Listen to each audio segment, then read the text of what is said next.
are going to make a variety of sorts of guacamole with a little bit of pumpkin seeds, aka pepitas, one of my favorite ingredients. The first thing we're gonna do is toast these over the stove. Now that my pepitas are roasted and have this beautiful golden color, our most important ingredient, beautiful avocados, of course. Dump about 2 of these into the food processor. Add 1 serrano pepper. You can also use jalapenos if you'd like. I left a few of the seeds in there. You don't have to if you are sensitive to spice. And of course, the pepitas.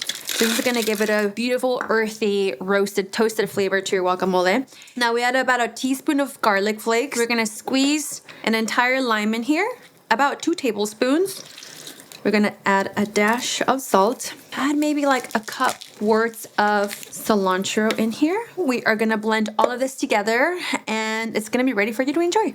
Now that we've scooped out our guacamole out of the food processor, before serving, I always like to squeeze a little bit of extra lime just on top. I always add a little bit of salt at the end, some pepper, guacamole con pepitas.